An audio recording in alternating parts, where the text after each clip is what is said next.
As you can hear, ladies and gents, drivers are revving their engines. Unfortunately, we did lose Christian Colgrosso. He did pass away after a car accident, but lovely to see all the drivers giving him a good send-off here at Bathurst. But we continue underway now for the qualifying session. And, well, yeah, it is Bathurst. And coming into this round, let's have a quick look at the standings coming into this round. So, leading the championship, we have Veloce McLaren on 104 points, back-to-back wins for them. Unicorns of Love in second on 97, actually tied with Yassi P2 and 3, both on 97 points. Now, of course, we've only had 2 rounds, so the drop round automatically gets taken into account after every round. Then in fourth, we've got Team Ballas Esports on 88, tied with fifth, the other VS Racing by Ballas Esports team. In sixth, we have John Alessi Esports team, the number 27 car, which is on 85 points, actually tied with Chasing Azulov in 7th, both on 85 points. Pit Lane Esports in 8th on 82, Virtual Drivers by TX3 in 9th on 82, and also to round off the top 10, we've got West Competition Racing on 79 points. So, drivers are still going out. This will be their out lap pretty much. Not long to qualify really on such a long track. Lap times looking around possibly sub 2 minutes now for the top guys, and maybe 2 minutes and 2:02s, 2:03s possibly for the drivers at the back, but we'll have to see what they can do. It is an optimum track. And I believe in the practice session it was also optimum towards the end, and I think the fastest time then was actually set by Fisher, 59.1 here at Bathurst, so almost into the 58s here, and that is in the BMW. BMW is quite a strong track, quite a strong car here. We've got Harter also in the BMW for TSC Coney Racing.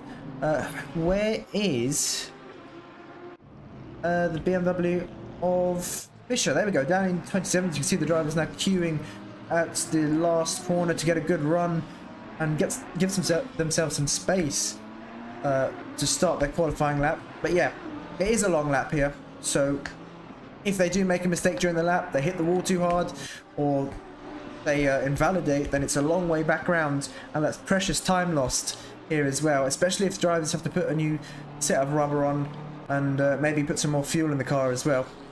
We'll be losing a lot of qualifying time, which isn't great. You can see more cars queuing up at the end of their out lap here.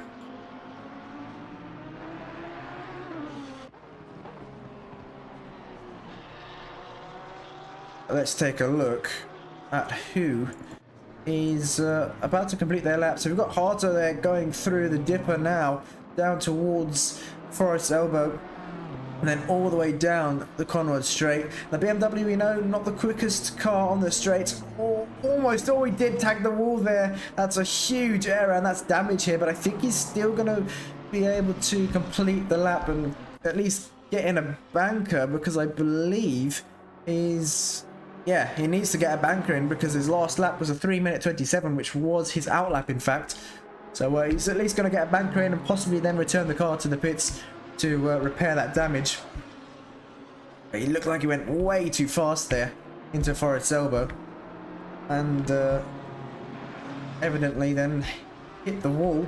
But we've got Baikov, no, not anymore, Klinkmuller there in P1 of 59.707, but Harter's going to cross the line on a 2:02, so it's a decent banker lap there for him. But Klinkmuller, the first driver to do a 59.7. We've got Baikov on a 59.8. So the top two are both in the 59s, and Baikov 2 tenths up. We've got Lucas Gretel there, who's just crossed the line on a 2:04, but I believe they've done quicker in the practice sessions. I believe they have done 59s there as well, so we'll see what else they can do.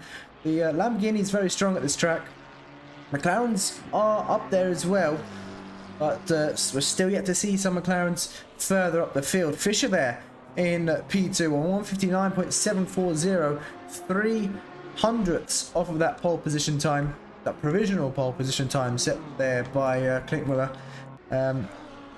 Now this could be West Competitions Racing's probably one of the best tracks for them on the calendar. I believe we do have, what else do we have? We've had Brands Hatch, we've had Spa, Bathurst, Indianapolis, and Suzuka even. Suzuka's a decent track for the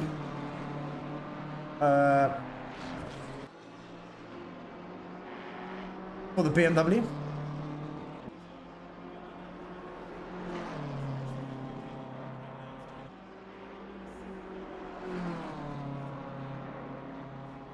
But what can Fisher do? He is 2/10 up, but Bykov 4/10 up as he rounds the final corner. 6/10 up as he rounds the final corner, and he's going to cross the line in the 59.4 there.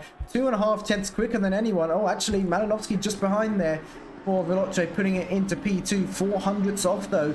So the highest running McLaren at the moment in this qualifying session. Morant there in P5 is the second highest McLaren, 4/10 off though, so a lot of time to be found there. And where is Fisher? Still a 10th up as he approaches the final few corners here. 2/10 up now, but he's got he needs a bit more than that to take pole here. But look at that, the top three separated by just under 1/10 of a second, and Fisher's going to approach the final corner 2/10 up.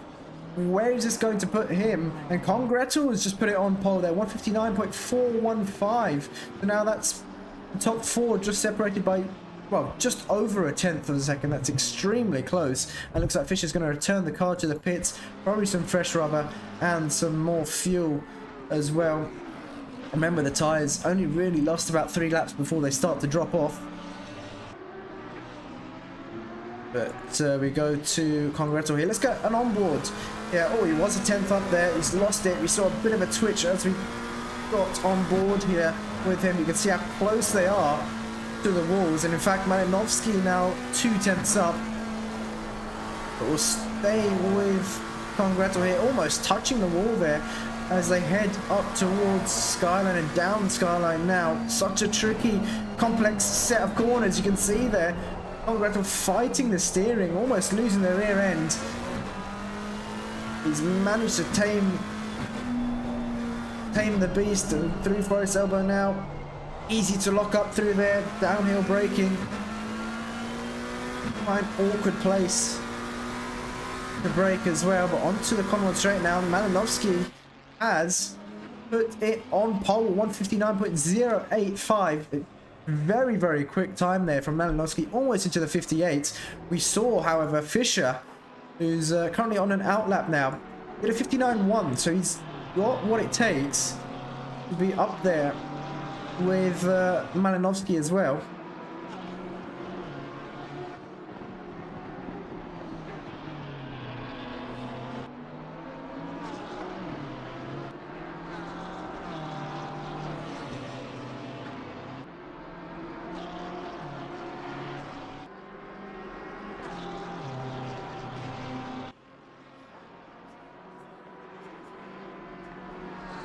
Now we do also have pit wall running, so we will put that in the chat. I'm just going to pin it now so you can look at the live timing. And yeah, evening to everyone in the comments. Good to see you. And there we go, Fisher back into the pits for some reason. I'm not sure if he hit the barriers or something's wrong with their car, but it's still Malinovsky here on pole, and this is, I think, an invalid lap, or even an outlap now, because he did return to the pits. He's on an outlap currently, just warming up the tyres. But let's have a look further down. What is everyone else doing? Salem has just started a lap, I believe, a 10th up. Palatella coming through Skyline. Oh, someone's lost it there through Skyline. That is Gleb facing the wrong way. Looks like he's returned the car to the pits. Palatella here for SPQR. Approaching the final sector now. And he is 2/10 up. Currently a second and a half off the pole time set by Malinowski. He's got lots of time to find here, but Ferrari not really up there at the moment. We've got two Ferraris at the bottom. We've got Makovsky, Palatella and Borodai all down towards the bottom end of the field. And it looks like we've got yellow flags for Bath. Looks like he may have been going slow there, just letting the cars who are on a hot lap through. We've got Dove, Sarah Dove in P30, 3.6 seconds off at the moment, but 3/10 up. Mercedes quite a decent car as well. It looks like they do seem to be struggling here at Bathurst. Both Mercedes P30 and P32. So all the way down towards the bottom end of the field as well. Now Malinowski has just started the lap. Let's get on board with him for the remainder of this lap. And it currently is the top 11 separated by just a second there. And on such a big track, you expect the gaps to be slightly bigger, but when the drivers are this close on pace, and it's this competitive, then, well, it does surprise you. Or it shouldn't surprise you, actually, depending on the track. You can see that Mal's going to be taking to the grass ever so slightly. Going through. Oh, he's got the rear out. Huge snap of oversteer there, and he's made a mistake. Almost into the barriers, though. You can tell he was pushing. And I'm not sure if that's the commentator's curse, because we are on board with him. See, they're keeping it in second. And well, I don't think the rest of this lap matters now after that mistake, but we'll stay on board with him just to see how he handles the last few corners. And to 6th gear, obviously the McLarens can run very low wing here. So they'll be absolutely flying down the Conrad straight. I think we might see some overtakes there for the McLaren. So a very low trim setup on these cars. And they can maintain the grip even while running low wing. 1st gear for Malinowski through the final corner, setting himself up for the next lap.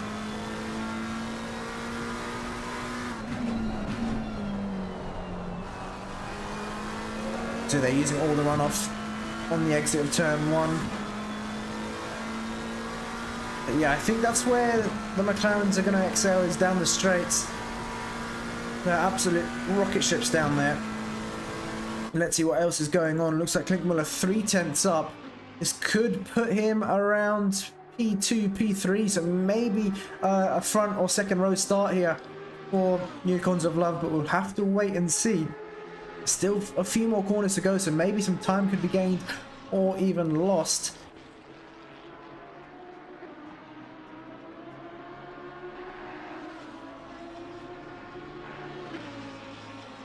Riyadh saying, hello everyone, yeah, good to see you, Riyadh. Cascanova saying, good luck to all, especially the Kings, of course, yes. And Klinkmuller 4/10 up. He's got onto the grass slightly, but he does put it onto the second row. 2.5 tenths off there for Klinkmuller, but Malinowski once again 2/10 up. He's hunting for this 158 here at Bathurst. Can he do it, is the question. It's definitely on the cards. And it looks like it may be a predicted 158, but it's going to be so close. So close here. He's a 10th up at the moment. It'll be a 158.9 even. There's only a few more corners to go here for Malinowski. Looks like he didn't get the best exit out of Forest Elbow, actually, down the Conrad straight, because he has lost a bit of time, but it looks like he's gained it again in the braking zone there as we head towards the final corner. This is going to be so close for Malinowski. What can he do? He's going to have to get a brilliant final corner, and looks like he does. A 10th up. Is it a 58? Yes, it is. A 158.950. and the only driver able to get into the 158s. This still doesn't mean it's going to be an easy race here for Veloce. They've got Unicorns of Love very close behind. Fisher for Competition Racing also very close behind, and there's more in it there for in their qualifying session, but seems like they're maybe making a bit too many mistakes here. It looks like that is Klinkmuller E3, Congretal E2. Looks like their last lap of 159.280, so they've just moved up, but the timer for the qualifying session has now hit 0. Anyone who crosses the line will have their qualifying session completed. And there are a few improvements for some drivers, but it looks like the top 6 aren't really improving. Congretal with a huge slide there. So that's pretty much how it's going to be for this qualifying session. Malinovsky in P1, Congretal in P2, and Klinkmuller in P3. We'll be back in a couple of minutes for the start of this race, so make sure to stay tuned.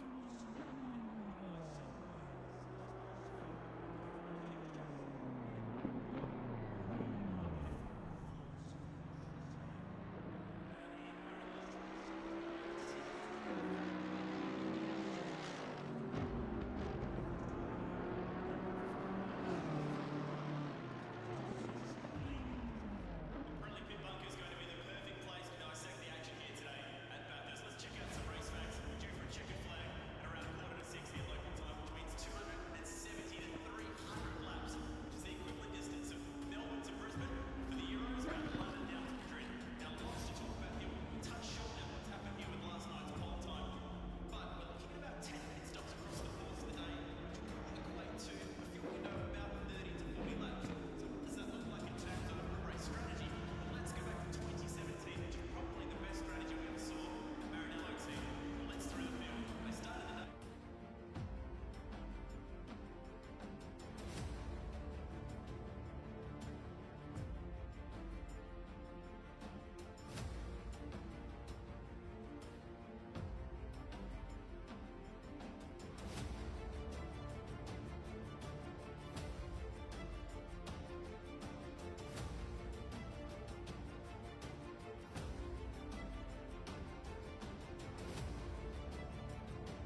Okay, here we go. We've got the drivers now making their way on to the formation lap.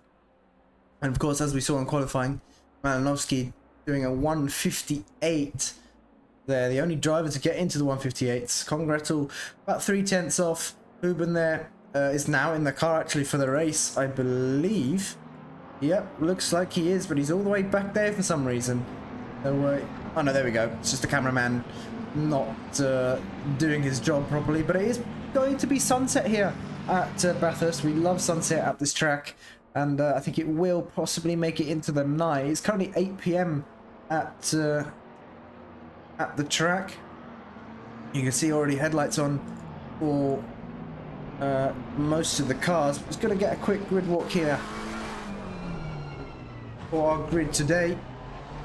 So Malinowski in P1, Congretel in P2, Huben in P3, Fischer in P4, Tillich in P5, Lomi in P6. Actually, no, it's Philippi in now in the car, so it's just updating as we speak. Pachenko P7, Porco in P8, Morant in P9, Miato in P10, Santoro P11, Koroshev in P12, Bazulov P13, Demori P14, Thomas P15, there we go, Buzdetsky P16, Seminara P17. You can see there the Ballast Esports drivers running the livery, special livery. I'll talk about that in just a moment once again. Badovsky in P18, Palatella P19, Makovsky in P20, Skaptura P21, running in quite high gear to save some fuel there. Ramun in P22, Vimarchi P23. We've got this guy, I believe. I don't know how to say that name, apologies. In P24, Zernabovic in P25, Borodai P26, Harter P27, Dove P28, Kurtin P29, who's in the car now to start the race, Stanovic in P30, Petschke in P31, and to round off the field, I believe we had Barth in P32. I apologize, Yannick, I still don't know how to say your surname either, but I think you'll have to teach me for next time.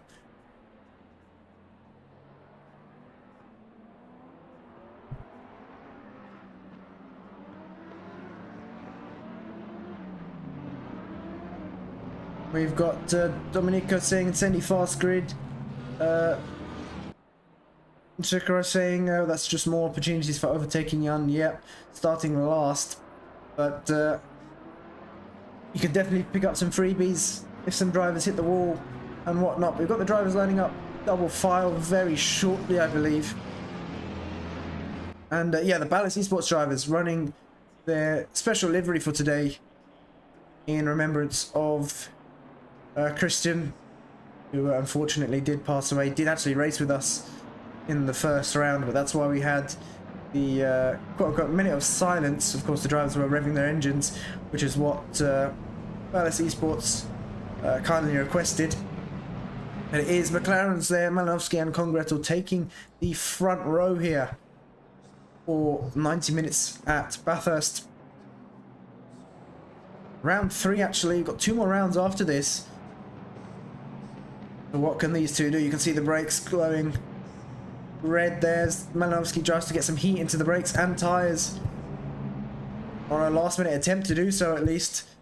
But we should be green any moment now as they cross the line. There we go, we are green. Malinowski off to a good start, pulls towards the racing line now and covers off Congretel. So brilliant start there from Malinowski. Congretel not caught napping, but just wasn't able to get a good enough start. It looks like we've got a bit of carnage going on in the background. One of the Mercedes is wide. I believe that's Dove wide in the background. Luckily though, there doesn't seem to be any contact, I don't think, or too much contact, but looks like Huben's gonna have to do some defending here. Fischer's on the outside. It's a very risky place to go for a move around the outside there, and he's been, oh, I wouldn't say force wide, but he tried to carry the speed there, and it hasn't worked off for him, and it hasn't paid off for him, in fact, and he's lost so many positions down to P7, played it risky, and well, he suffered the consequences there.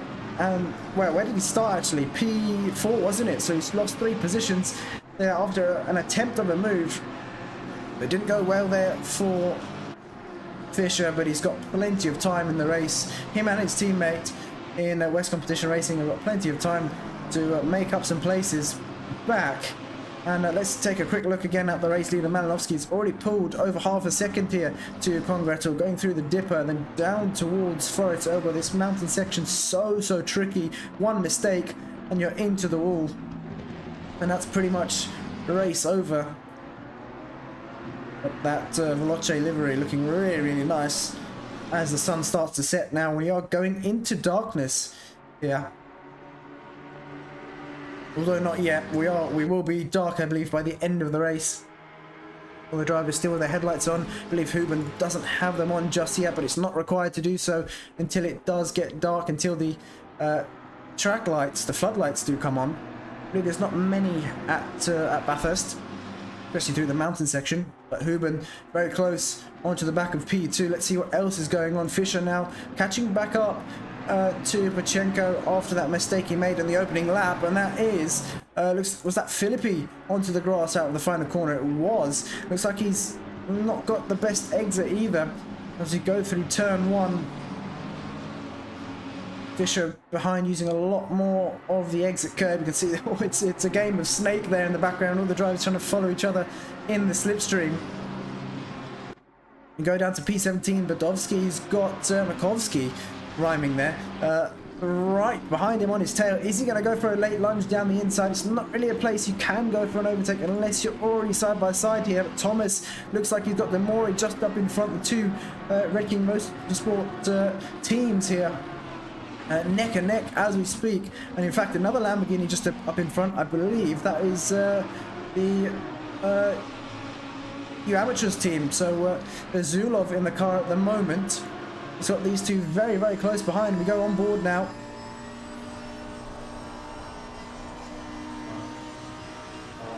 With Bezulov.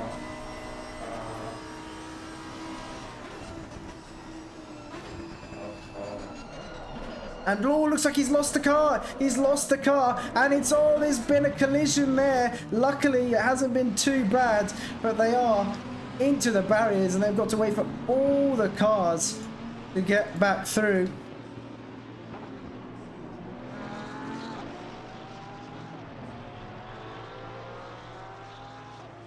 And look, he's still stuck there, and looks like there's even more damage there for P30 Palatella, who yeah, he's got some serious damage on that car. I wonder if the car's steering is even straight. I don't think it is. Could be suspension damage for them too. But back to the race leader, Malinovsky. He's pulled almost, well, he's pulled about a second now to Congretel on P2. Congretel now with Huben breathing down his neck. What can he do? He's going to have to start thinking about defending in just a moment, this early on into the race. And looks like we've got Yaroslav, good to see you. We've got Domenico saying go Ballast Esports. Yeah, Ballast doing a good job so far, but Congretel having to start thinking about defending against Huben here. Looks like we've had a few more yellows. 2 drivers, 2 teams into the pits. Palatella in for their damage repairs. Looks like Gleb for U Amateurs, one of the U Amateurs teams into the pits. Pachenko now into the pits too. Looks like he's picked up some more damage. And Bathurst, such a difficult track. You make one mistake and you're pretty much out of it. But look how close these 2 are. We're going to have to go on board with Huben as we speak. There's more battles further down the field, but we'll take a look at them in just a moment. The McLaren up in front there, spitting flames on downshift, and sparks flying there from the McLaren just up in front. See, Huben looks like he's getting a bit closer to the barriers then. Oh, a bit too close there. Just tagging the wall on the exit.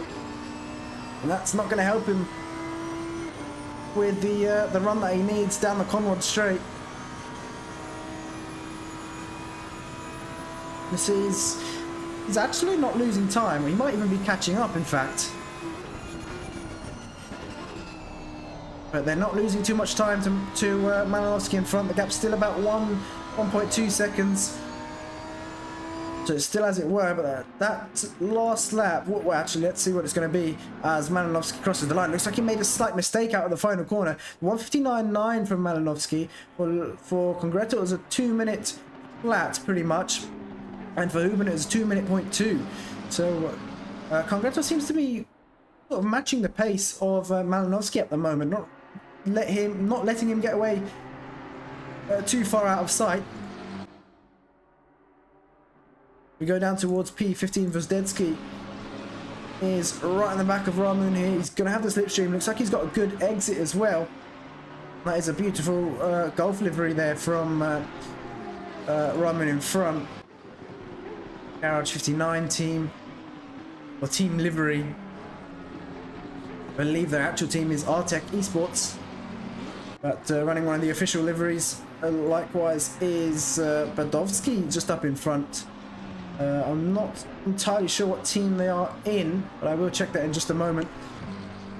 We go down to P16 once again. Borodai has got a bit of a train behind him. He's got Demarchi, Harter, and is that Zurbovic behind too? Yeah, and Curtin actually. Curtin's climbed up the order quite a bit.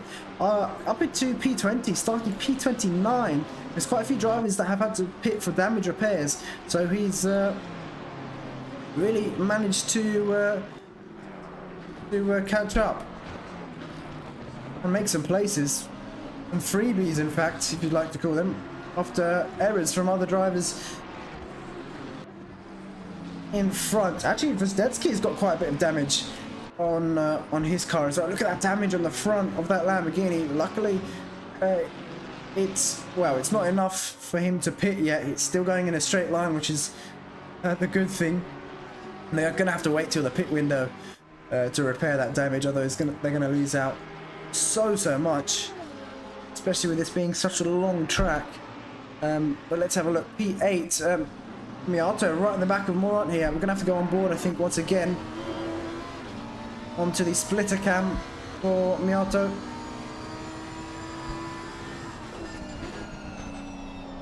Into turn 1.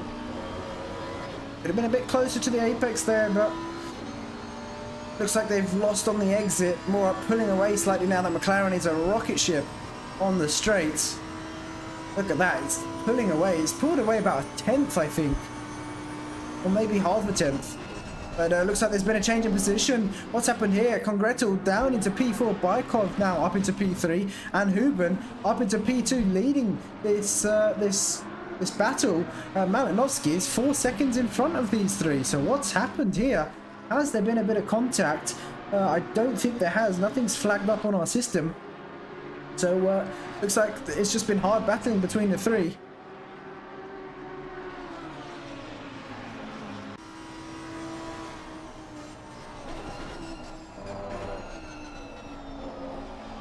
Down through the dipper now. Sparks flying from all three cars here.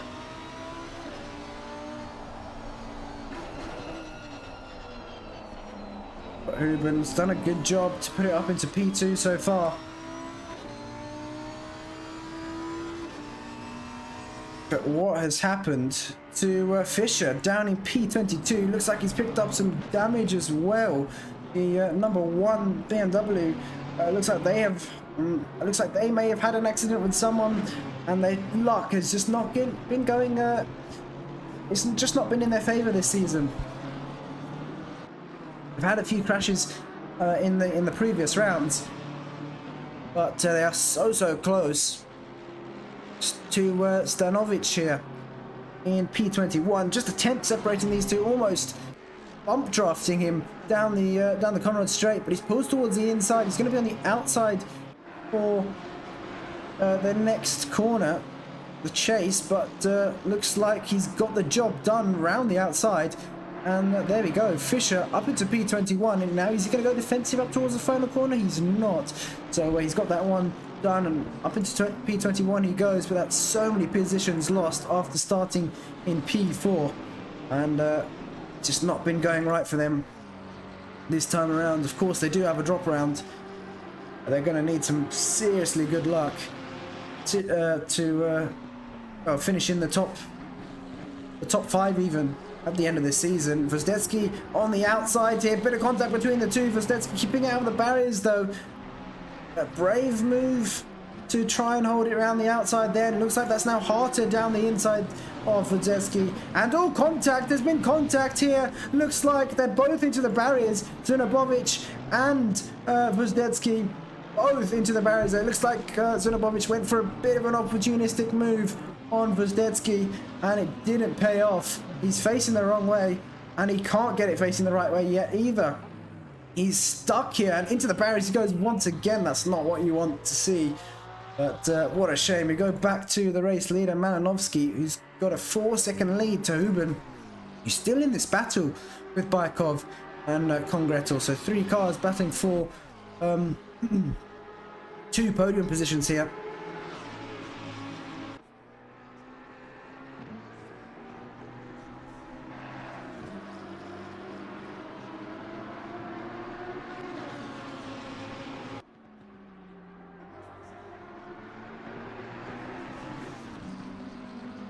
It looks like rounding the final corner, Baikov is still 7/10 behind. Congretel losing out that last lap, although he was only about 700 slower. He's now 1.2 seconds back to Baikov when it was about 7/10. It looks like Baikov's reeling in Huben. The slipstream coming into effect now. 4/10 is the gap. It was 7. So out of turn 1, he's gained 3/10 by the time they reach the next corner. Up to 4/10 now. So the gap is just 3/10 between these two, and Huben's under some pressure from Baikov. We're going to see some brilliant battles between these two, and if they start fighting now, they're going to allow Congretel to catch up. In fact, Philippi in P5 for Gato Chain Ballast Esports isn't far off either. He's only a 1.5 seconds off of Congretel, but we go back to this battle between these two, and all very, very close there to the barriers was Huben. We've seen him tag the barriers, we've seen him tag the wall into Forest Elbow once already. It just shows how much he's pushing the car, and the gap's back up to 7/8, so it looks like Huben got a bit more speed, possibly through the more dangerous parts of the circuit, like down as you go down the mountain and through Skyline as well. But let's see what else is going on. P20 once again, Stanovic and Koroshavin battling for position. We've still got a few cars in the pits. Vozdetsky in P28 is now in the pits. Pachenko is also sat in the pits. Not sure they're going to go back out on track here. Be a shame if they don't, but look how close these two are, and surely you're not going to go for a move there, and he doesn't. He plays it patient, looks for a better line, possibly a later apex to go for a better move, and there's been a bit of oversteer there for the Stanovic, and he's lost the position now. Down into P21 he goes, and Koroshavin takes that with ease. So the pressure that was put on Stanovic caused him to crack, and hence losing a position. Let's go up to Malinowski once again, leading the race. And he's going to have to hand it over to his teammate later on, but I believe his teammate, I believe it is Boothby for this round now. I think they are competing in the SRO. I believe it's the IGTC, I think they're in. I think it is, right? Yeah, it is the IGTC that's going on at the moment. So he will be in the car later if I'm not mistaken. But back to P3 and P4, P2 and P3, sorry. Still battling position, and in fact we've got more on the back of Miato as well. P7 and P8, we'll switch to them in just a moment. But let's get some close-up angles of the cars here, because they are pretty much almost into the night now.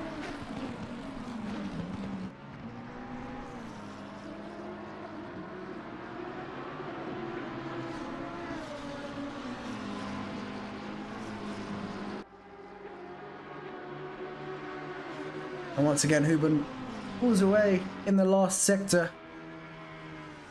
let's go down to this battle now very quickly. Morant P7, Morant P8, Miato P7.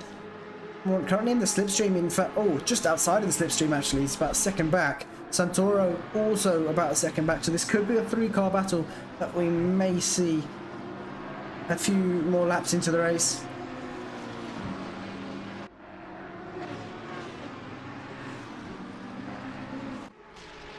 Now on to Borodai P15 in one of the few Ferraris on this grid. It's got Demarchi not far behind. Demarchi, I believe, did race with us last season as well. Was actually driving the Mercedes, if I'm not mistaken. I think so, I'm not sure. But he's now teamed up with Malili, I believe. And they are currently running in P16, which is a good job. They started P23, so they've gained quite a few positions already from the start. And all that could have ended very badly there for Demarchi. Almost losing the car, but caught it just in time.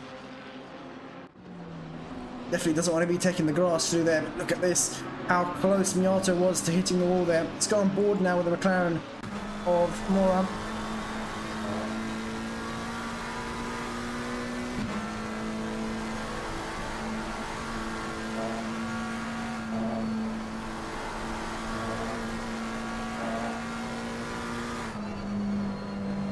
Taking it quite easy through Skyline, in fact. You see he's on the brakes quite early compared to the, well, compared to Malinovsky and the other McLaren drivers. It seems to be much more tamed and a lot smoother, actually. Now they say smoother is often faster, but too smooth can be too slow as well. But more currently running P8, which is a good position to be in. Started P9, so has improved since the start. Look how much time he's lost there to Miato, about 3/10 through that whole section.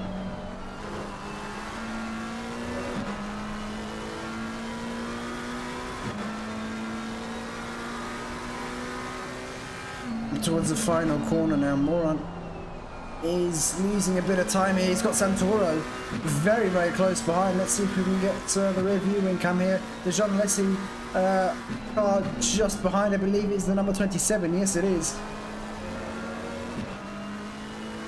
And he's going to have the slipstream up towards turn 2. But it's not going to be enough. It's not really an overtaking spot as we mentioned before. But before we continue with this battle, we have to go back to P2 and 3. Looks like Huben has not got their lights on just yet. They're going to have to get them on soon. Otherwise they may be given a penalty, of course, by the marshals. And the race director, of course. But I don't think it's dark enough yet. But of course he will get the message when he does have to turn his headlights on. He won't be concentrating on that as he's going through the mountain though. He'll wait for the straight to then think about turning on the headlights. But these two so close, so even on pace as well. In fact, they're so even on pace. They did the exact same lap time last time around. And you'll see that here. A 2-minute 0.015 for the both of them. Slightly different times in each sector, of course, but it all equaled out. They did the exact same lap time. But this is a good battle to watch between these two teams. And looking like P8, 9, and 10 all in the battle at the moment. We'll switch them in just a second. Coming up towards the final corner, doesn't look like anyone's close enough to make a move, so we go to P8. Yeah, Santoro leading the train's got past Moran, and now Moran hasn't been able to catch a break. He's got Demori right behind him, glued to his rear bumper actually. In fact, Thomas not far back either, and looks like Thomas and Demori have both gained position since the start. So it looks like it'll only be upwards then for these two teams, or these two drivers. They are pretty much in the same team here. Let's go on board with the Lamborghini of Demori. just for a moment, because we've got another battle going on between P4 and 5, Filippi and Congreto there. Very close to each other, in fact. It doesn't look like there's going to be any moves between these three drivers. We're going to have to go to P5 as we speak, and they are approaching Skyline now in just a moment. Are we going to see any moves? There's not really space to do it on track here. Have to wait for the driver to make a mistake. Pretty much the only places you can go for moves are into sector 1 and the last sector as well, where you've got very heavy braking zones. Throughout the mountain, it's way too narrow and way too risky to make a move either. So pretty much the best thing you can do through the mountain section is to either gain time or keep up with the car ahead, and then keep the pressure on them until you get to sections like this, where there's a lot more room to make a move. And will we see a move here from Congreto? He thinks about it, but sticks to the racing line there. Isn't going to go for it just yet, but is he going to be close enough to go for it into the final corner? I think that's going to be a no. He's 3/10 back. Is definitely not close enough. Back to P3, Bykov and Huben also separated by 3/10. Last time, looks like Bykov was slightly quicker than Huben. A 1:59.9 from Bykov. Huben was a 2 minute, let's say a two minute flat. And what is our race leader doing at the moment? 1:59.8 that last time around, with a best lap of a 1:59.5. So still about a 5-second lead to Huben and Bykov, and looks like Bykov has made the move here. Huben's not happy with something there. Flash of the lights there from him.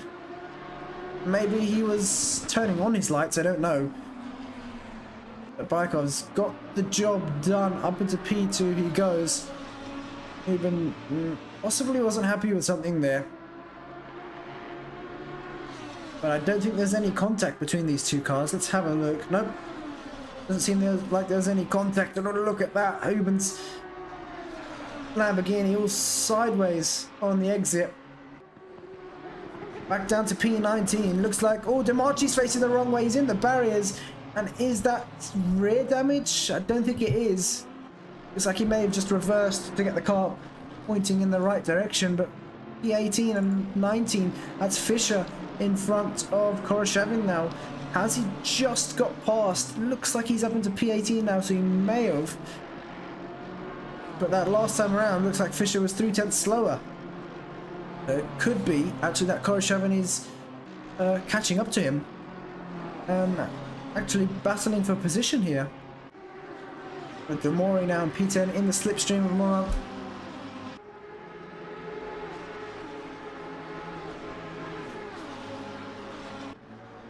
Is he going to go for a move here? No, he's not. But we are into the night now with 1 hour left to go. He looks for a move down the inside into the final corner, but isn't going to go for it. Tries to sell more on the dummy, but more unfazed. Back to these two side by side. Who's going to hold on to the... Is Fischer going to hold on to the position? Doesn't look like he will, although he's later on the brakes. Trying to hold it around the outside. Still side by side for these two. Brilliant driving. And Fischer squeezes him to the exit onto the curb. But looks like Koroshavin's going to have the inside for the final corner. Are they still going to be side by side? No, Koroshavin late on the brakes. And all contact between the two. Looks like Fischer a bit late on the brakes there as well. And once again, a bit of contact there. Not sure what's going on between the two. Wipers on for some reason for Koroshavin, but looks like Fischer a bit too desperate to try and hold him to that position. He's got damage, so if I were him, I'd let the faster car through after a bit of a battle, otherwise you're going to be losing even more time. But I assume they'll be pitting as soon as that pit window opens.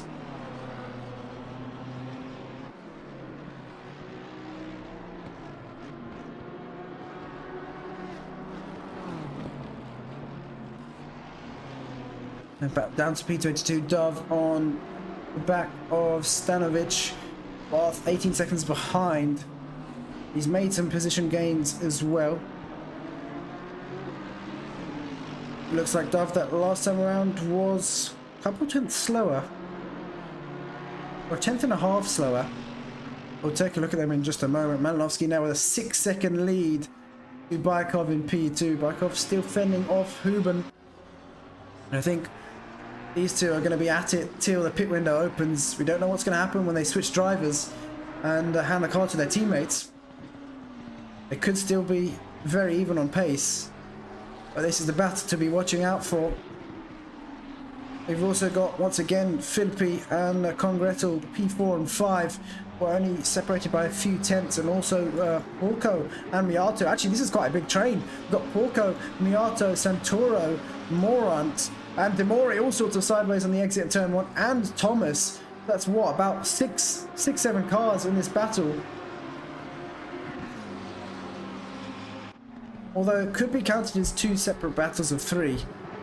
Porco, Miato and Santoro are slightly ahead. Morant, Demori and Thomas about a second to 2 seconds behind, but you can see they are there. So on board with Santoro we go. 2 Lamborghinis in front. It is a McLaren sandwich here. Got 3 Lamborghinis in front and 2 Lamborghinis behind. Yogurt Ice. That's a brilliant name. Hello. Good to see you. I believe you are new, so welcome to the stream.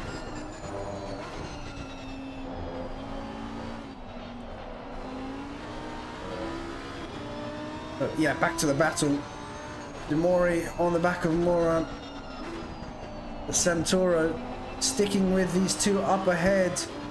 Is it going to be enough to, let's see behind. Looks like that is Demori and Morant side by side here. Looks like Demori is now up ahead, and looks like Thomas is going to try and slingshot past as well. His teammate, of course they are under the same team name, giving him the slipstream to try and slingshot past here. This is allowed, they are under the same team here. And it looks like it's not going to be enough. Morant holds on. Demori still on the inside. He's going to have that. Thomas trying to follow through. Morant still there, but he's going to be left for dead on the exit of the corner. And there we go. Thomas and Demori both getting past. Morant down into P11. Great teamwork between the Red Kings Motorsport drivers, but Morant is not going to let them get away with that one easily. He's still going to be stuck behind them. They are pretty much quite similar on pace, I think, these 3 drivers, at least at this track.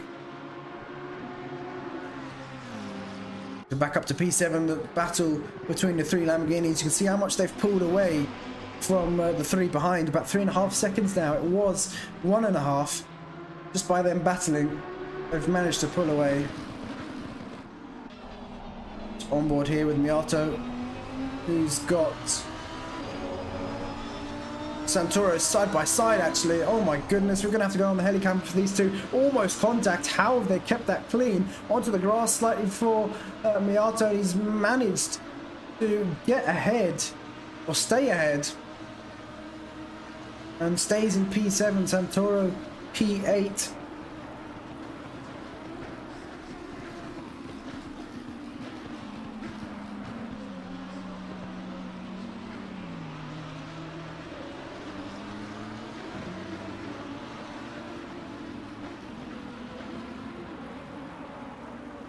We've got a beautiful helicam here of this battle. Curtin and Koroshev P17 and 18. We saw Koroshev pass Fisher earlier on this race. Let's take a quick look at them now. Koroshev, is he going to go for a move in the skyline? No, he's not. Not really any space, but oh, Curtin's made a huge mistake there. Kept it out of the wall though. Props to him. That was a heart in mouth moment. Good save there. But he's feeling the pressure from Koroshev behind. How long can he hold him off for is the question. But a good exit there from Koroshev. He's going to pull towards the inside. Maybe Curtin letting him through. Not really going to fight this one. Yeah, it doesn't look like he is. And there we go. Koroshev going to get past. But wise decision there from Curtin. He knows Koroshev is out of position actually. And he's not going to fight too hard for that. Back to P8 we go. Santoro on the back of Miato, and they've actually let away Porco by about a second and a half now. You can see he's off into the distance there. One of the drivers for the VS Racing by Ballast Esports, but looking behind, Thomas and Demori are catching up to this battle. It was 3.5 seconds, now down to 2.5, so they've gained a second that last lap.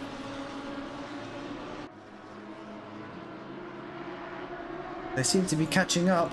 Let's go on to this battle between the two McLarens, Congreto and Filippi, E4 and 5.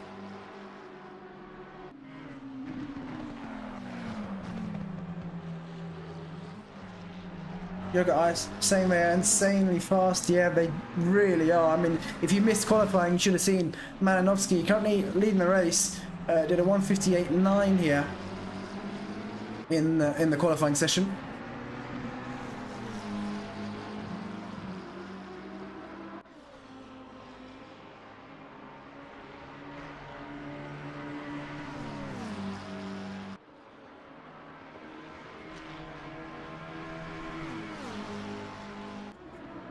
A 1:58.9 is a very, very quick lap.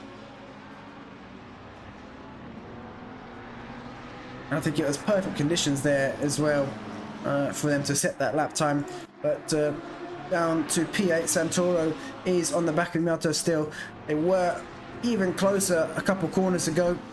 It looks like Miato's been able to pull away, and a bit of dirt flying into the air just up in front. Looks like Fisher has now been passed by DiMarchi in P19. Yeah, they're really struggling with that damage, and looks like that was Fisher sideways there on the exit. Looks like their lights flickering due to that damage.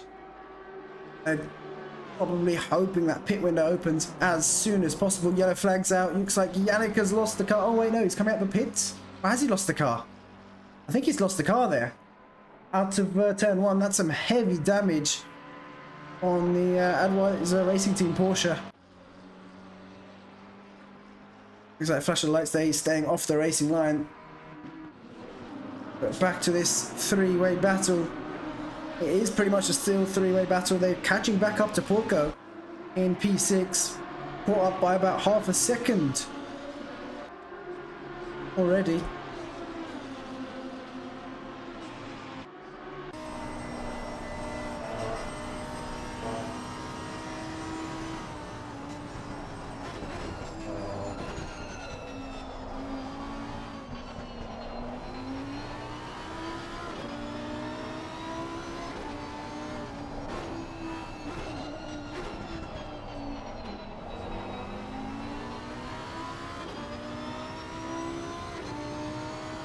Now, pit window should open in about 6 minutes.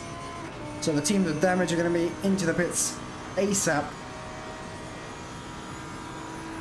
And Santoro losing quite a bit of time. In fact, Miato's caught up to Porco here. And we'll see these two starting to battle once again. Will that allow Santoro, even Demori and Thomas to possibly catch up? I mean, we'll see. Is Demori still about 2 seconds back? And these three once again in a battle of their own. Looks like they're approaching some traffic now. I think that's in the form of Palatella in the 203 Ferrari. Number 203 Ferrari. Go to Corsa in P17s, making his way back up the field after not the best start to the race. Started in P12. He's had to fight for these positions, and looks like he's going to try and go for a move on Harter here. Possibly coming up towards turn 1. Harter thinking about going defensive, but stays on the racing line. Corsa being patient here, playing the waiting game. Isn't going to go for it just yet, but a bit wide there on the exit. Luckily, it didn't bounce him too much.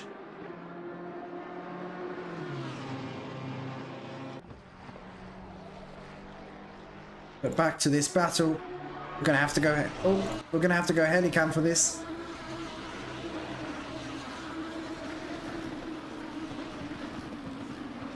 And looks like that is actually Demori who's caught up, and also Thomas. This is a 5-car battle now between P6, 7, 8, 9 and 10.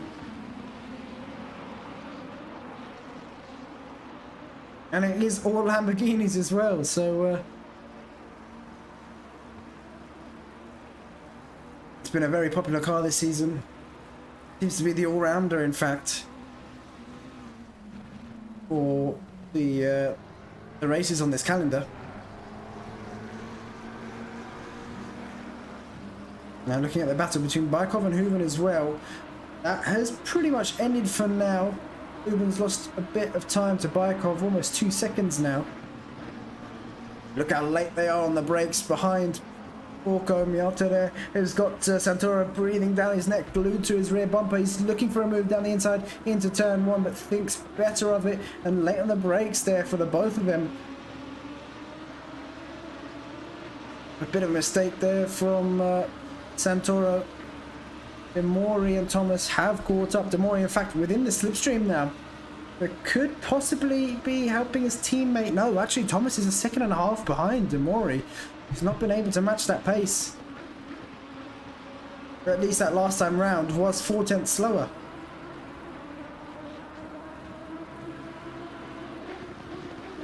His best bet is to hope that these drivers continue battling and continue making mistakes as they do. And these Lamborghinis, when they're paired together, they are so loud. Even from the helicam, you just hear them screaming down the track.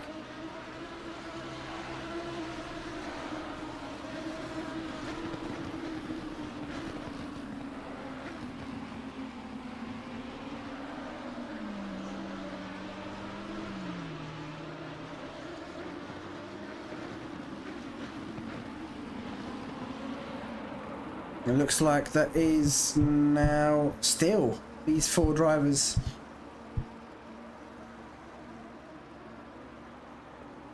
Four drivers, in fact. Yeah, it is 4. They're catching up to traffic, like we said earlier. That is Panatello, I believe it was, still just up in front in the Ferrari. Yep, it is Panatello there. He's going to have to possibly move out the way very shortly because he is about to be lapped here. Let's see as they approach the final corner. It's getting closer and closer between this battle, between this train of cars. In fact, let's quickly take a look at what's going on between Filippi and Congreto, separated by just 3/10 as they head down the straight. You can see this battle behind them as well. They're not far off. Looks like there doesn't seem to be any moves being made between these two just yet. Filippi going extremely defensive here. Congreto's, is he going to try around the outside? No, he's not. So stays behind. But this pack behind isn't too far off. 6 seconds, 6 to 7 seconds, which isn't that much time, especially when there's an hour left of the race to go. And looks like we are side by side here, almost side by side. There, looks like Santoro backed out of the move sensibly and avoided any damage that could have been caused there. But it is 5 Lamborghinis in this battle, no other cars, and it just amplifies the noise these cars are making. Let's go on board here with Demori because he's got a good view of what's going on in front. In fact, even Thomas does.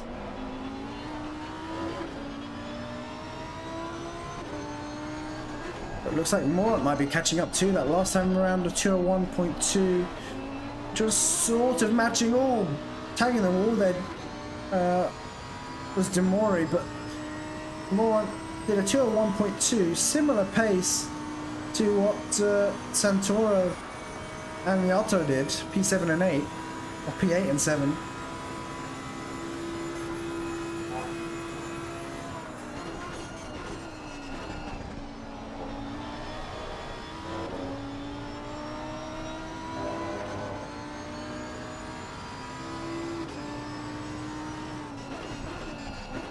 The final corner they go now. Demori still sticking with them. Far down the back of Raman, now P14 and 15. Looks like they're coming up towards the chase here. Is anyone going to go for a move? Doesn't look like it. Ramun defending quite heavily here. He's going to possibly have to do so into the final corner as well. He takes his time to move over to the racing line, but there we go. Back over, and that looks to be, I think that's one of the Adweiser cars into the pits. Yes, Yannick, the 935 Adweiser Porsche car into the pits for their mandatory stop. So an early pit stop there from them, but they probably needed it with the damage they had on the front of their cars we saw earlier.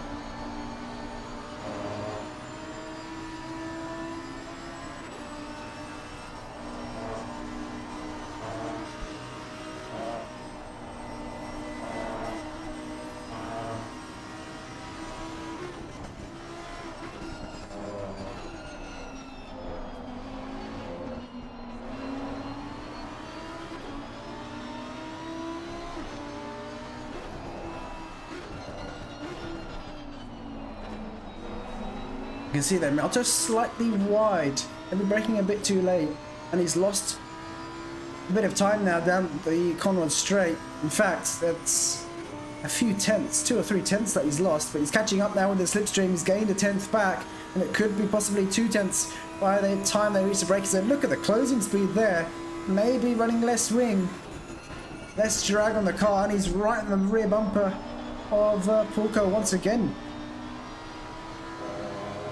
As they head up towards the final corner, will we see any drivers going into the pits? Looks like we will. And I think, oh, so close. Really late on the brakes there. That's compromised his exit. But that's Santoro into the pits. Does not want to be stuck in this battle. He's going to try and go for an undercut on possibly all of these drivers here.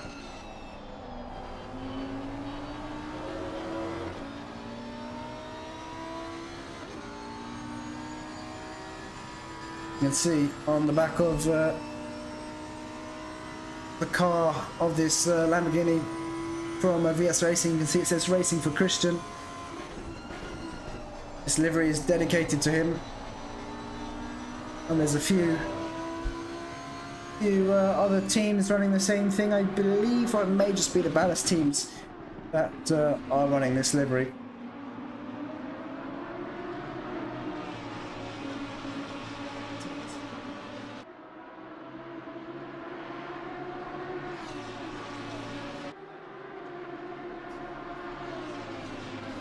We've got a few drivers, few teams now into the pits. Malinovsky in the race lead is going to be staying out. 6.6 seconds to Bykov. Last time around was about a tenth quicker, so still consistently lapping quicker than the rest of the field, which is what he needs to be doing here if he wants to extend that gap before he hands the car over to his teammate. But still, 6 seconds not a lot.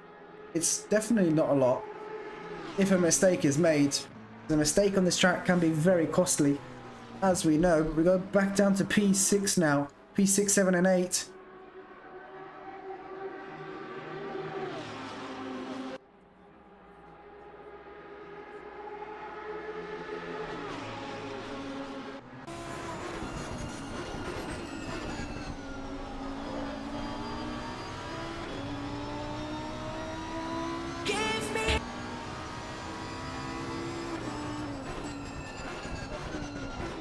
Down into the break, into the pits. Oh, he's cut the grass there slightly. Has Miata slight mistake and almost speeding into the pits. But looks like he's going to stop in the box. That could be something that the stewards may be looking at after the race. But we go to P14, Dominic Koroshavin, who is still on the back of Ramun here. Is he going to decide to pit? No, he's not.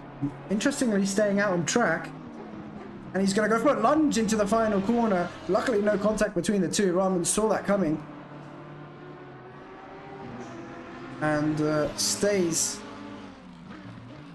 as it were, between the two. Look how dark it is here on the exit of turn 1. No track lighting here. Of course, drivers, cars that race around here in the dark obviously have to have headlights. But it is almost pitch black here at Bathurst.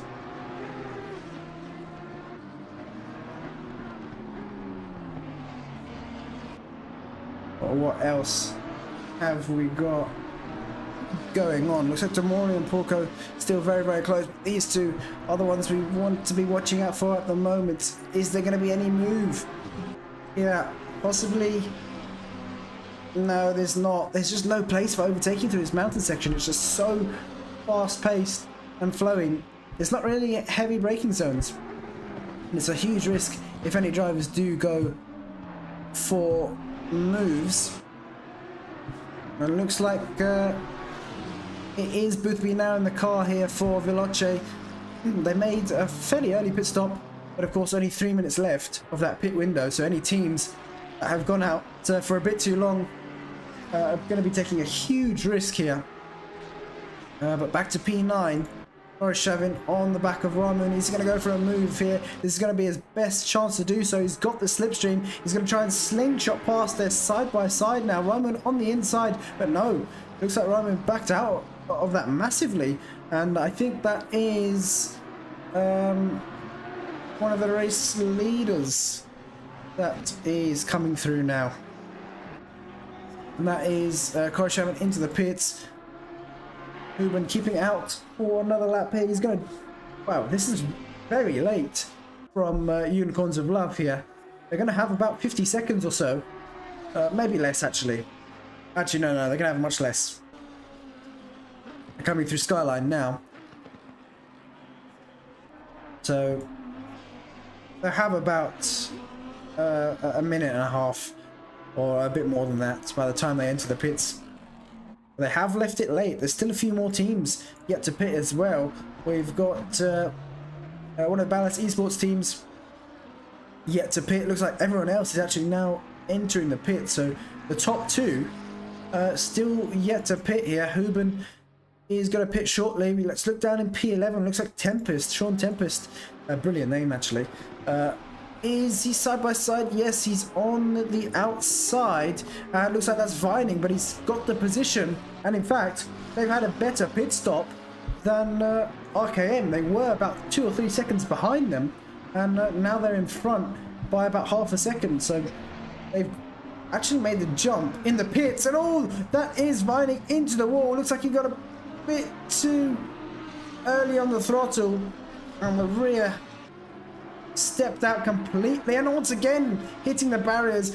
Cold tires possibly as well for Red Kings Motorsport here in this Lamborghini, but he's already picked up some damage coming out of the pits. He needs to be careful because Skyline's where we see a lot of accidents happening. So easy to lose the rear end of the car.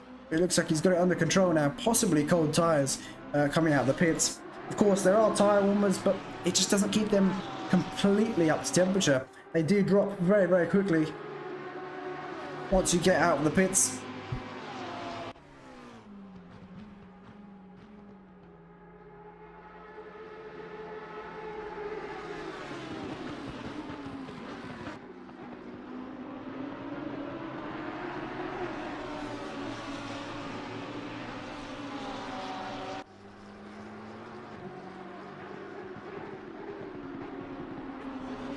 But looks like it's Prinner now in the car, Vashelli in P8.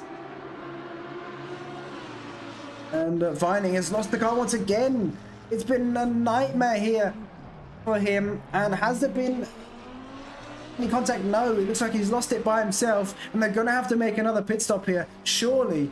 No, they seem to. Yeah, they're going to have to make another pit stop. Looks like they're struggling to keep the car in a straight line, actually. But back to the race leader, Boothby leading the race, 7.6 seconds now to Tillich, who's now in the car here. Klinkmuller in P3. What's happened here? Looks like Unicorns of Love now down into P3, 5 seconds back. Have they made a mistake in the pits? They may. It looks like they have.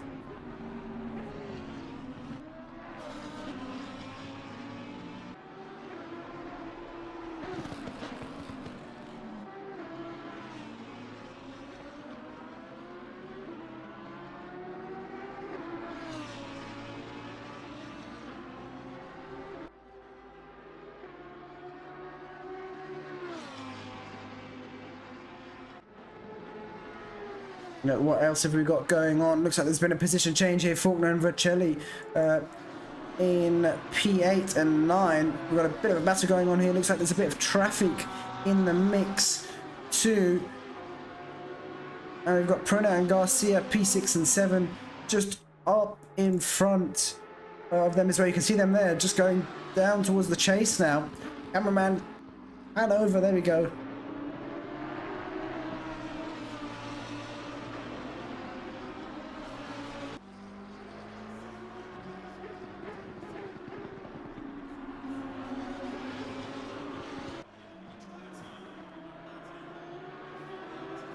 Jan saying he gave the car to Manuel. I believe, has Manuel been suffering with some the fatal error crashes? Hopefully that's sorted and that's not happening here. Only 38 minutes left to go in this race, but it would be a shame if something does happen there. So Pruna losing a bit of time now to Garcia.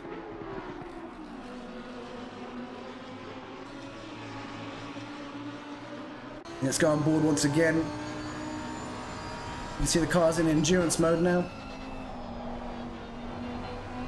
That's where they have the brightest headlights.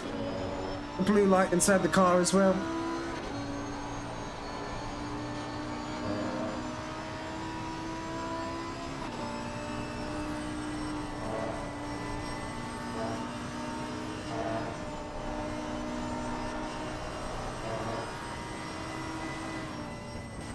Oh, a bit of a twitch there on entry to Skyline, and looks like that is a bit of a mistake from Garcia as well. Looks like they both made slight mistakes into Skyline. The gap still, as it were, a second between the two. Look at the gap that Boothby has now created, 9.1 seconds to P2. What is he lapping? 1:59.6 that last time round, which is now the fastest lap of the race. Actually, for the second stint, the fastest lap of the race. I believe Malinowski in the first stint did a 1:59.5.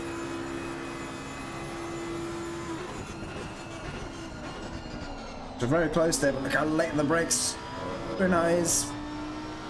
Looks like he's focused on an entry rather than exit, because it's back up to a second between these two. What else is going on throughout the field? Looks like we've got Vining still in the pits. We've got the number 14 Lamborghini.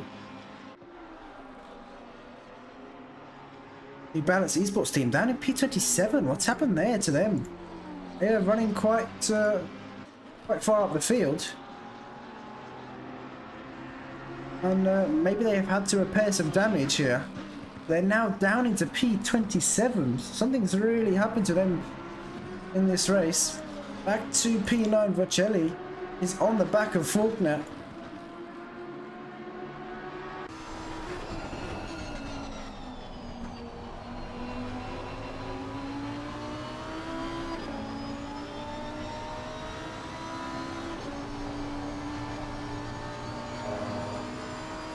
Oh, Michael saying Chris's FOV defaulted. How on earth did that happen? Just ACC things, probably. I've never seen that happen before. Such a shame. Yeah, I knew something was wrong. There's no way you'd be crashing into the barriers that often. I'm such a shame. You guys are running so well. Vercelli, look how close he is there on the back of Faulkner.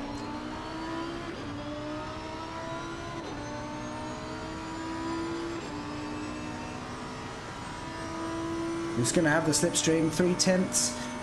What's it going to be by the time they reach the end of the straight? It's probably closed up by about 1/10 now. Yep, 2/10 is the gap between the two. And probably down to 1/10 even. And he's looking for a move. He's got the overspeed, goes for it, down the inside. Faulkner has to leave him the room. Bit of contact between the two. And it was a bit of an indecisive move there from Vercelli. I think that's going to go down towards the stewards. Faulkner not happy with that overtake from Vercelli. It was a bit of a last-minute decision there, if I'm honest.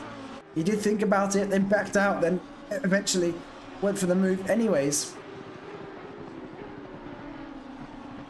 But luckily, not too much damage or anything caused apart from a position loss. There we go. Boothby at last around 159.595. Still 700ths off the fastest lap of the race, kept by his teammate Malinovsky, but it is the fastest lap of the second stint.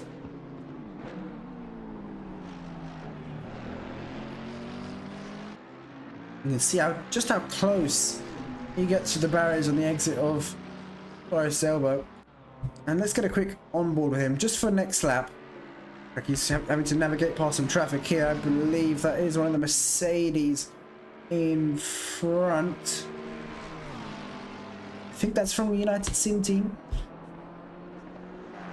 But let's get on board here with our race leader for a lap here at Bathurst. And let's see if we can improve this lap as well, its best lap. It's currently 6/10 down. Obviously he had to navigate past some traffic, so it was a 2:03 that last time round. But if you can get some clean air, see what you can do.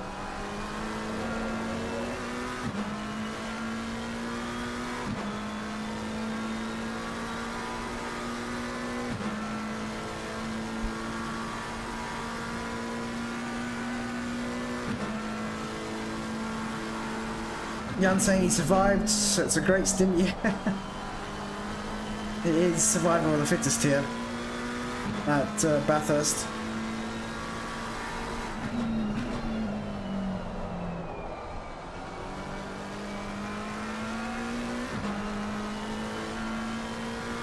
You can see how much of the track Whitby is using, even if it's just an extra few inches off to the side, just past the white line there.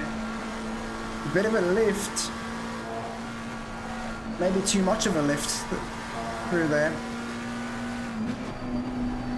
But it looks like there's some dirt being thrown up into the air through Skyline.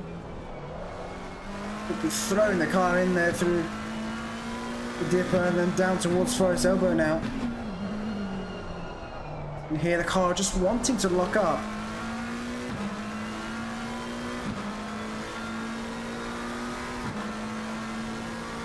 Still no indication whether he's quicker on this lap or not from our timing screen.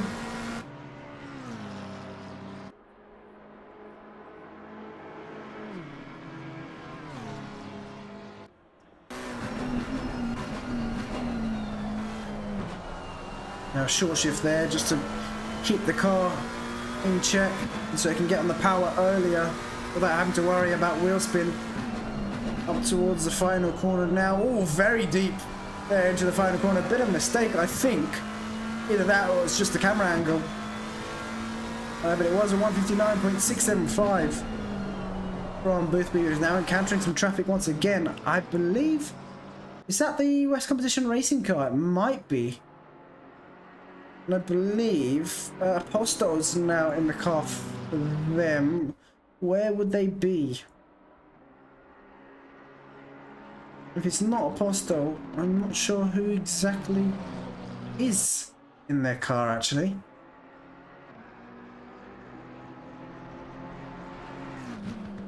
Yeah, I don't think it is. I can't seem to find his name. They've either retired from the race or that is...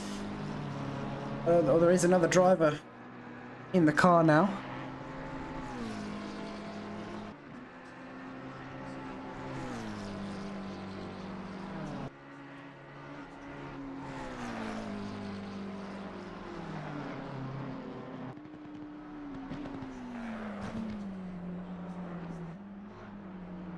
Looking down to P9, P10, we've got Faulkner and Tempest closing in on each other. Vercelli just up in front in P8, about a second up the road.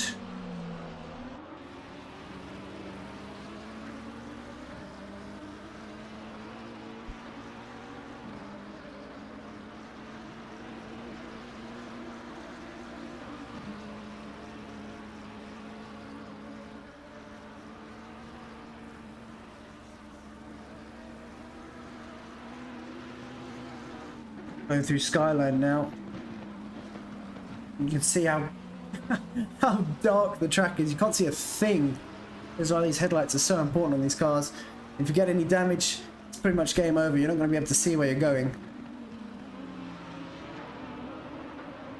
But this seems to be the closest three on track at the moment. Everyone a bit spaced out now after the stops.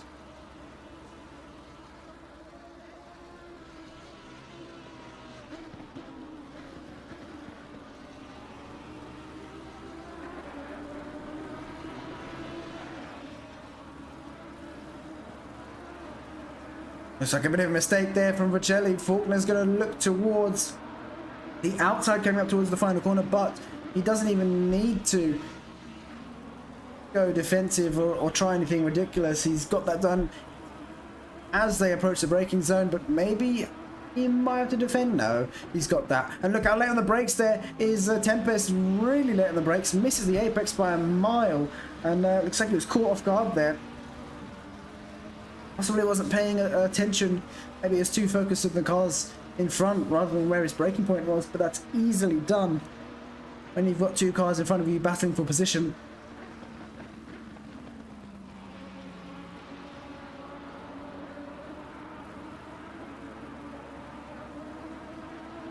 Jan saying P19 at the moment, 19th, yeah, Novak in 19th, 13 seconds off of Munro in P18, so good job so far in the race. Where did you guys start? You guys started P32, so you're getting 13 positions since the start. And I believe, Jan, this is your favourite track? You remind me. But back to these two, these three even, still very, very close. Pretty much the same gaps as it were last lap as they go through Skyline. Back to a second each.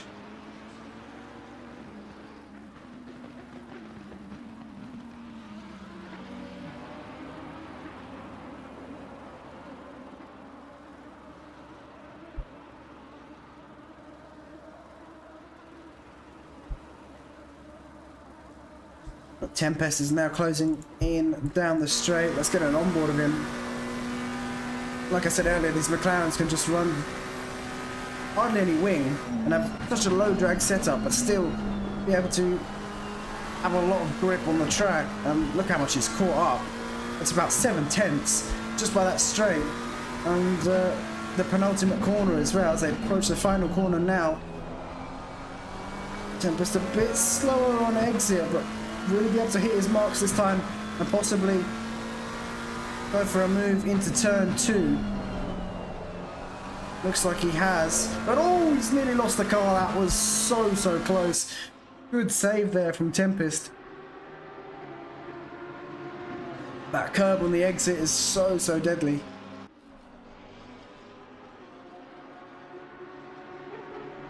Especially in the lower cars like the McLaren. You have to be so careful on the exit, and it's quite bouncy as well. We've seen a few of the Lamborghinis almost lose it there too.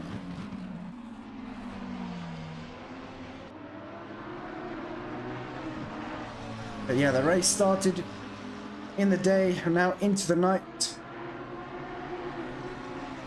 And temperatures have dropped massively now, only 17 degrees. I believe we started on about 23, 24 maybe. Going into the race, it's dropped by about 7 degrees here. And it possibly will drop maybe 1 degree more. It's 9 PM currently.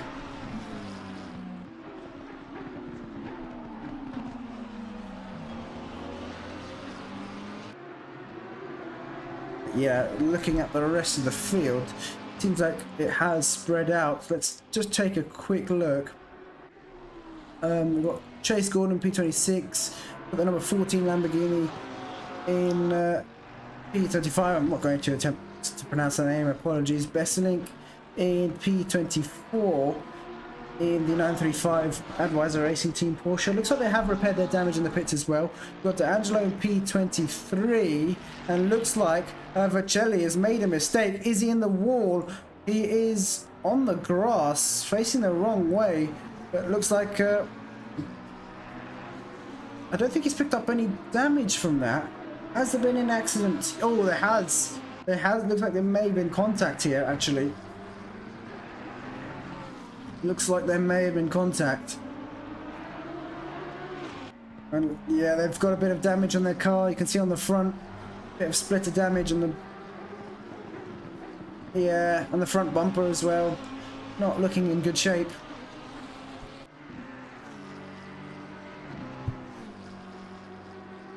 I think that's going to go down towards the stewards then. Not going to be happy with that. But Tempest up into P9 now. Still 12 seconds off of Faulkner. So yeah, there's been some contact between Dakota Esports and what team are they in? Raton Racing Esports as well. Which is a shame because this would have been...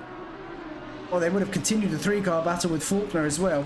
But Faulkner now P8 is pretty much in no man's land. He's got now 6 seconds in front.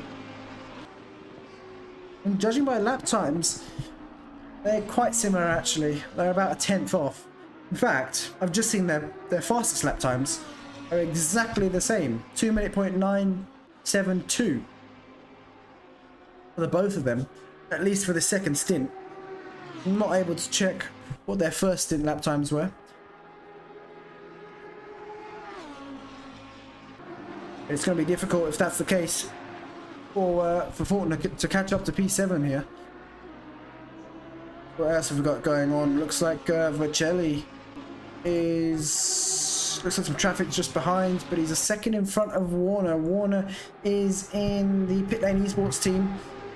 In the Ferrari, one of the few Ferraris on track, I believe. I don't know if we have a few more anymore, actually. May have had a few retirements, but he is catching right up, and we're going to have to go on board with the Ferrari. Looking towards the outside of the final corner, and actually, looks like Vercelli just lets it... Oh, into the pits he goes! Is it due to the damage, or is it a drive-through penalty that he's picked up? In fact, I know what's happened to Karolski. They've picked up a drive-through penalty. They have served that earlier on in the race. And have we had any other drive-through penalties? Doesn't look like we have.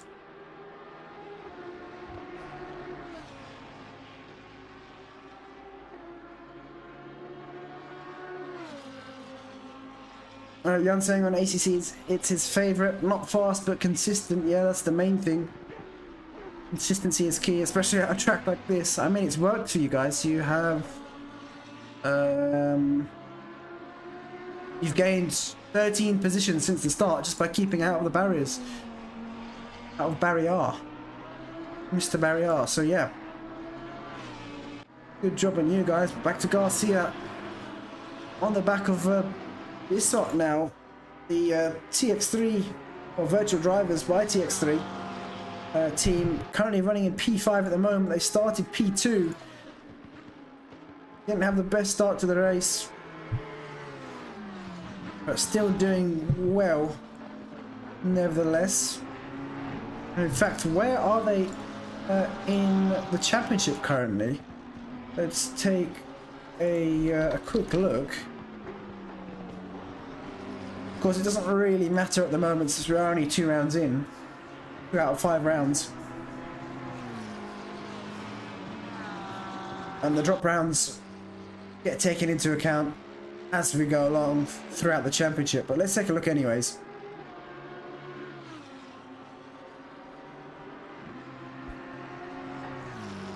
Apologies, just smelled burning. I just hope it wasn't my PC, because it is very warm at the moment, but it seems to be okay.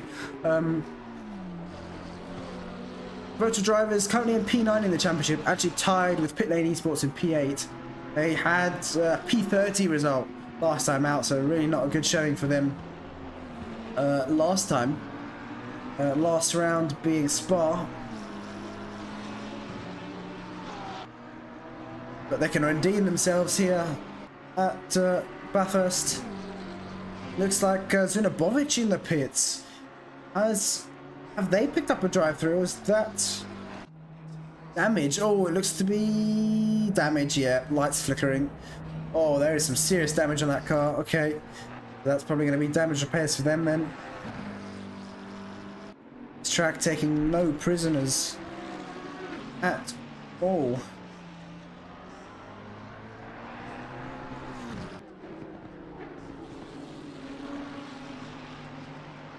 The race leader Boothby 13.7 seconds ahead of P2.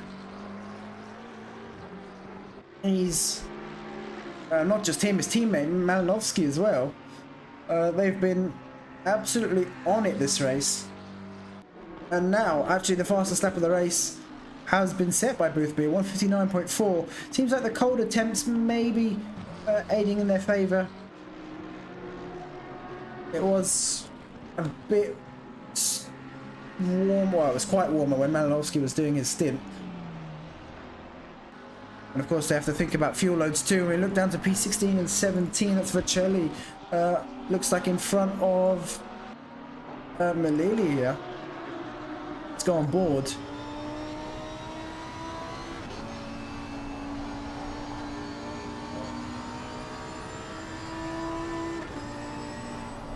So Malini's lost a bit of time. They're a bit tentative on the throttle. Could have used a bit more of the track. There was curb on the exit, but really doesn't want to be risking it when he's in a fairly good position at the moment.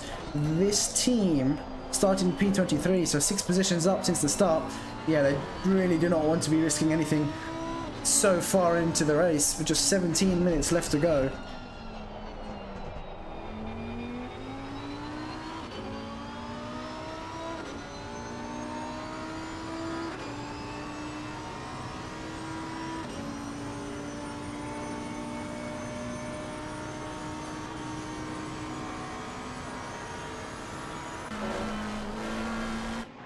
Boothby still in the lead.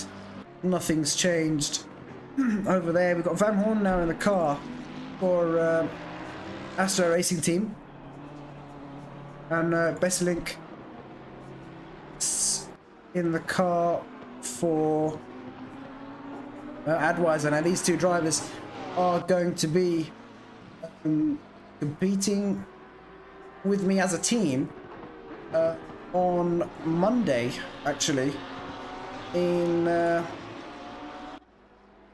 the, what's it called? The ADAC Community Challenge, a Community Cup. I can't remember what it's called. But it's 3 rounds, and I believe the final round will be broadcasted at the Expo. I'm not sure if I'm meant to release that information, but well, it's too late now. But yeah, it should be fun, and hopefully we can bring home some wins for the SimZone. But yeah, Besselink already in the Porsche, and it is a mixture. I believe the first round is Porsche Cup, second round is in the M2s, and the last round is a mixture of both. So I think the first race, well, there's 2 races. First one is either Porsche Cup, well, you drive both cars basically. 1 race for each car.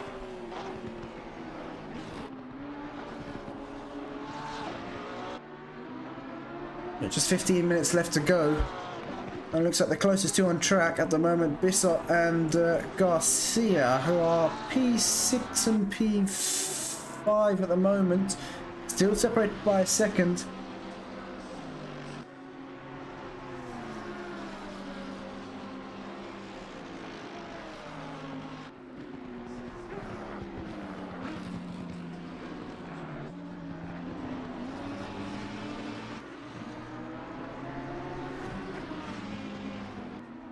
Looks like Garcia is just not able to reel him in as he'd like, well, enough as he'd like to, but that last lap was a couple tenths quicker, and looks like the gap's now just under a second, so the slipstream's going to be in effect here. Question is, how much is he going to catch up by? Doesn't look like, in fact, it looks like he's losing time. Either didn't get the best exit, or there's less track. It is a McLaren in front, so that does make sense. We lost about a tenth or so, so not too much time lost there down the straight. Up towards the final corner to go. Slightly different lines there between the two. Looks like Bissot missing the apex by a foot or two. Once again, struggling to get the car turned in. But the gap is still the same, flickering between 7 and 8 tenths.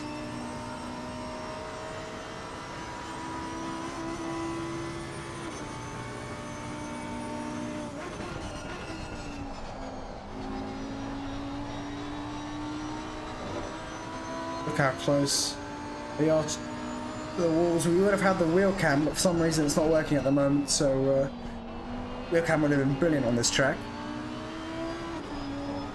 So for now we're just going to have to leave it to the onboard cameras.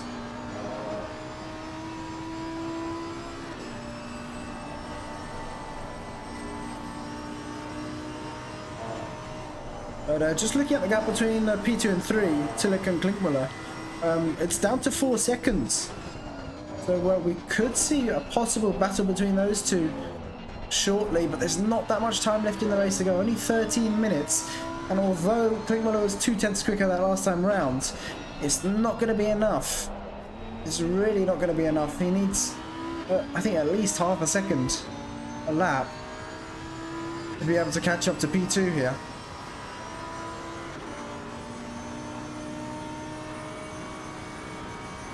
But we stay on board with Garcia, still 7 tenths to Bissot.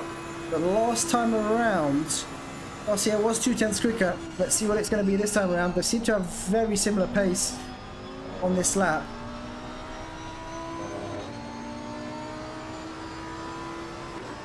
Let's see, approaching the final corner now. What is it going to be for the two of them? Still 7 tenths, possibly down to 6 maybe? No, back up to 8. Back down to 7, and they're going to cross the line. It is, yeah, Garcia is actually a tenth slower that time around. But still very, very close lap times between the two. And it's going to be frustrating for Garcia. He's been sat behind the McLaren of Bissot for quite a while. And if he can't get past, I'm sure he's going to be beating himself up after the race, thinking, why wasn't I quicker?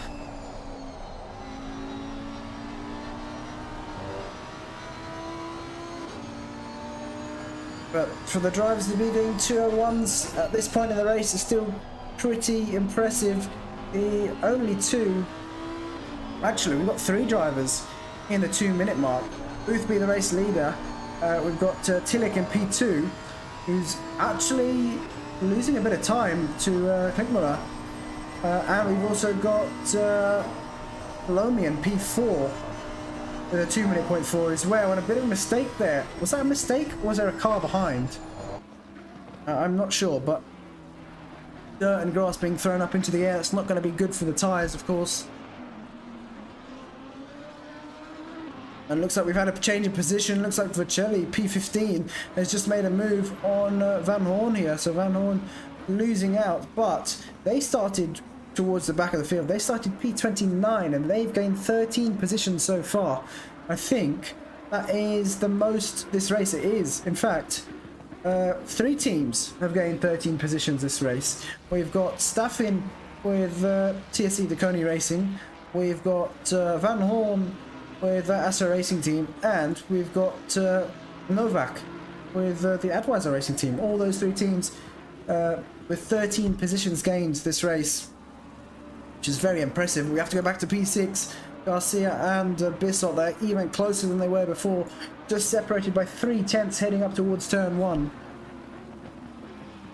And time is running out for both of these drivers. Garcia is going to want to get past as soon as possible. Just 10 minutes left to go. Possibly 5 laps, depending where our race leader is.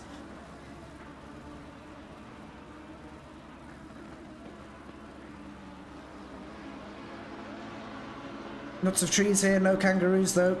We saw a few lizards in F1 at Singapore. I'm not going to ruin anything for anyone watching, but there were a few lizards on track. If you haven't seen. But luckily there's no kangaroos here at Bathurst. We are in Australia. But I don't know, has there been any instances where they've raced at Bathurst and there have been kangaroos on the track? I don't know, maybe someone watching can let me know.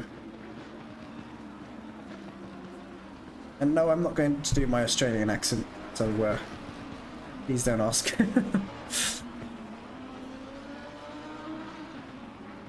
But it's these three still... Actually, hold on. These three? Who's up in front? Looks like there may be some traffic for Bissot and Garcia. I think there is. It's one of the Lamborghini teams up in front of these two. But by the time they reach the Conrod Straight, Garcia seems to lose about half a second. A bit less, 0.4 of a second. To Bissot, but he seems to close it back up in the final few corners. Look at this, he's right on the back of him once again, down to 0.3. It just seems like McLaren is so quick on that straight.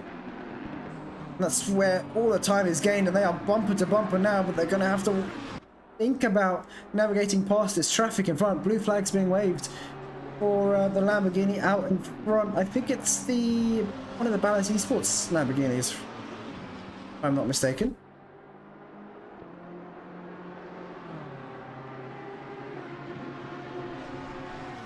Oh god.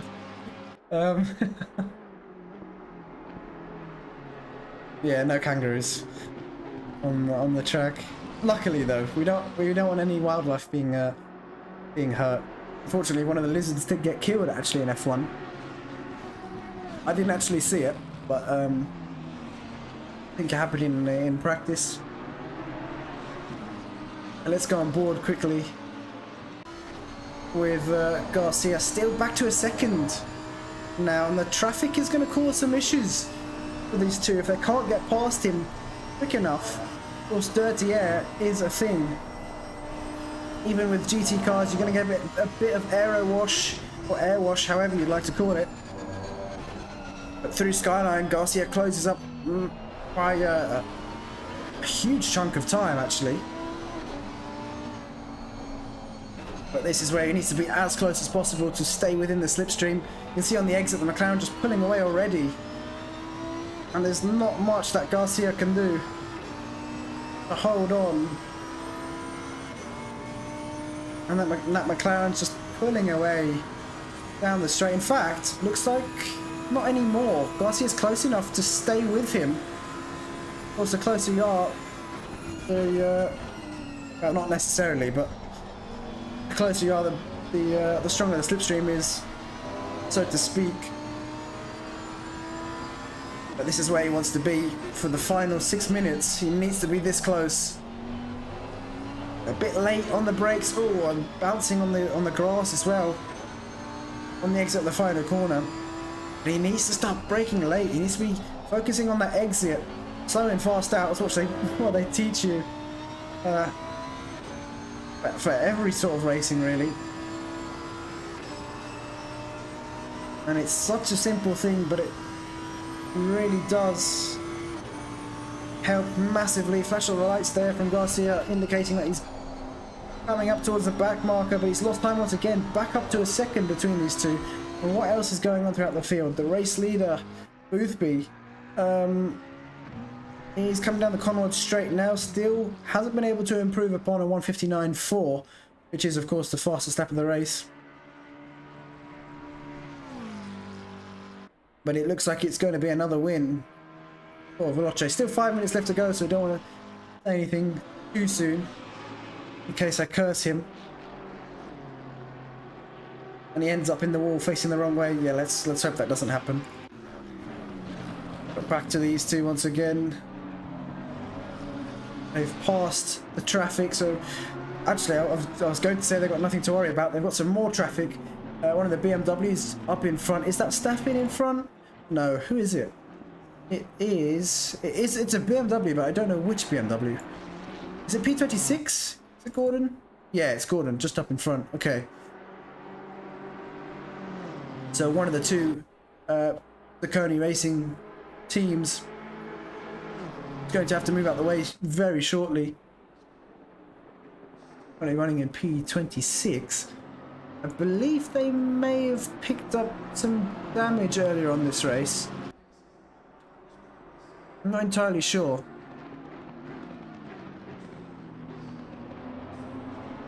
It looks like they're going to get past now as they head up towards turn 1. But Garcia needs to find some more pace in the middle sector if he wants to get the job done and get this move done on Bissot. It goes down to 3/10, then back up to a second, then down to 3/10 again. And he needs to keep that gap consistent here if he wants a chance of getting past. Looking at the gap between Klinkmuller and Tillich, P2 and 3, it's still at 3.5 seconds. It doesn't really look like anything's going to happen between those two unless one of them makes a mistake. But Klinkmuller was 3/10 quicker that last time around. He's going to need more than that. We've only got about a couple laps left of this race.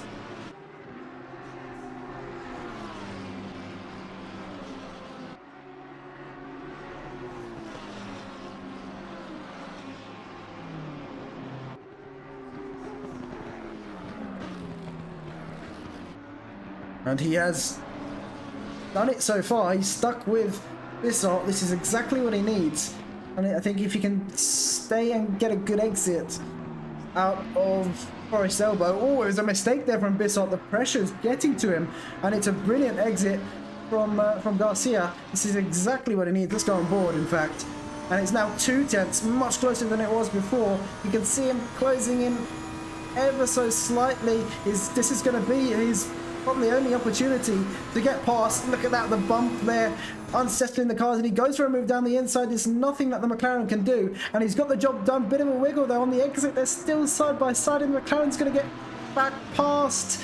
It was such a good opportunity there. They're still side by side actually, but it looks like the McLaren of Bissot is going to stay ahead, but he's surely going to have to go defensive coming up towards turn 1. Garcia is so close behind. He's going to look for a move going down towards turn 1. He's not going to give that opportunity up, and he does it. No contact. Oh, bit of door rubbing between the two, I think. Onto the grass goes the McLaren, and Garcia somehow has got back past, but he's going to have to go extremely defensive coming up towards the next corner.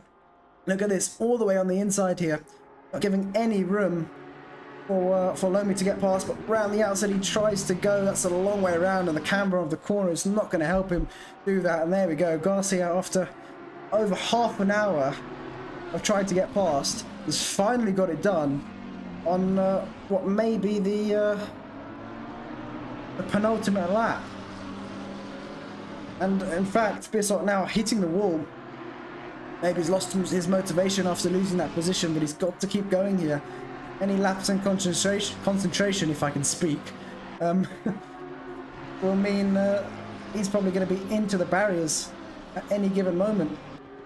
Where is our race leader, Boothby, rounding the final corner? So yeah, we are going to be onto the final lap now. There we go, final lap here for this race. And if Boothby can keep it in one piece, it's going to be back-to-back-to-back wins for Veloce McLaren.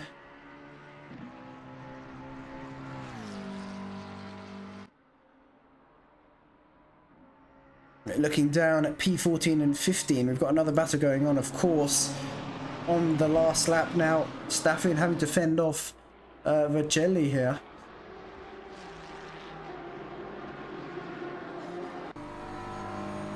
See here, the BMW is not very quick on the straights compared to the other cars, and Lamborghini really closing in now, but it's not going to be enough. I think some damage on the rear wing, on the rear of this BMW as well.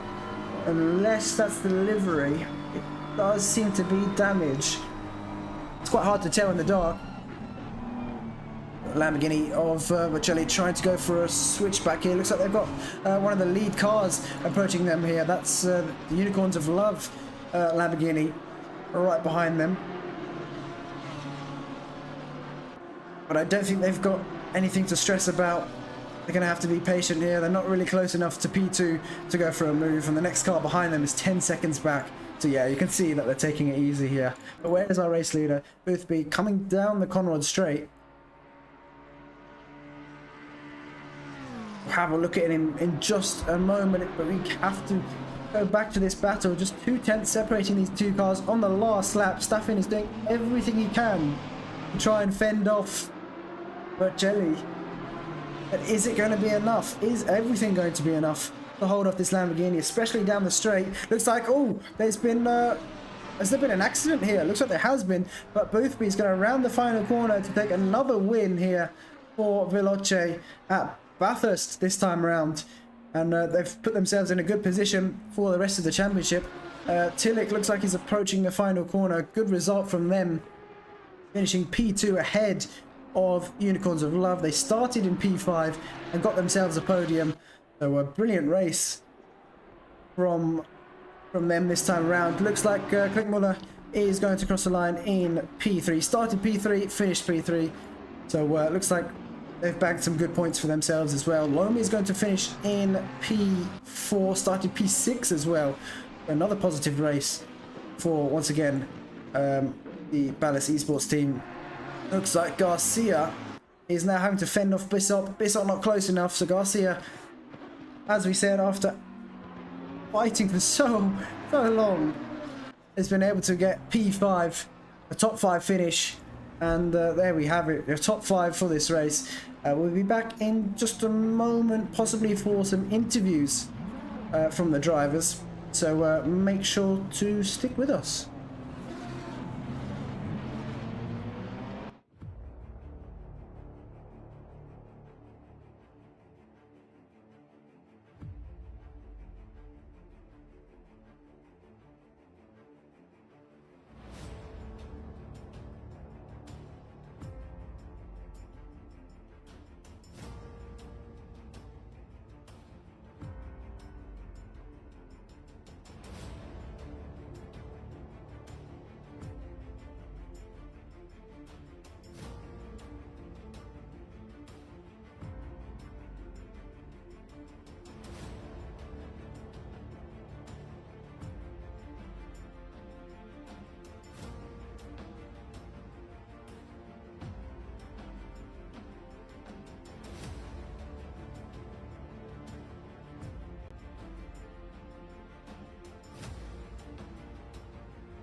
So it looks like we are going to get some interviews with some of the teams. First one, or maybe even one team. Looks like we've got in once again. It is Veloce once again. Another win, back to back wins for you guys. You did what you hoped to do, and I mean it was a big gap at the end as well, and with the fastest lap of the race, so an extra point. I don't think you could have asked for more than that. Yeah, like I said last week, another round where we were hoping to just maximize the points, and that's exactly what we did. So really happy, because now it's gonna make our championship a lot easier, because we know that we need to miss the last round, because me and George are going for the SRO land on Barcelona. So yeah, now it's gonna be a lot more comfortable at Suzuka next week, trying to get those spots for the SimGrid World Cup, which is ultimately the goal. Yeah, really nice race. Yeah, I believe it's Indianapolis next week. Yeah, Indianapolis next week. Yeah, it's Indy? Yeah, you're gonna miss Suzuka. No, I thought it was Suzuka. No, you're gonna miss Suzuka. Oh no, George, it's Indy. We'll be fine. We'll be fine. Yeah, how do you think the McLaren's gonna do there? It's not one of the strongest Well, tracks. I don't know. George had a great practice for that already today. Oh yeah, IGTC wasn't it? SRO. Yeah. I mean, McLaren's okay there. It's not horrific, so we'll be fine as long as we just keep it clean. I'm sure we can get enough points to still get in the top 3. As long as, like I say, we just gotta keep it clean, because that's the big thing about, I guess, us in this championship right now. Obviously, we've had 3 perfect races so far, but because we know we have to drop the final round, we can't risk anything bad happening. So, if there's people a bit sendy next week, it could get a bit interesting. So yeah, turn 1's quite difficult there as well. So, I mean, as long as you start towards up towards the front, I think you'll be all right. To be honest. Hopefully. I think last year in SRO on the start, I did the entire 360 no scope, so I'm prepared. Yeah, hopefully that's happened this time. But yeah, it's a good result today. Kept it out of the walls, which is the main thing. And we look forward to seeing you guys for next round. Cheers, man. Thank you. Yeah, we're looking forward to it. Yes, see you next week. Yeah. Take care, guys. See ya. Bye-bye. Bye-bye. Bye-bye. Good night. Yeah, so that's it, ladies and gents, for this round. We'll be live next week at, oh my god, Indianapolis. There we go. But until then, take care and good night.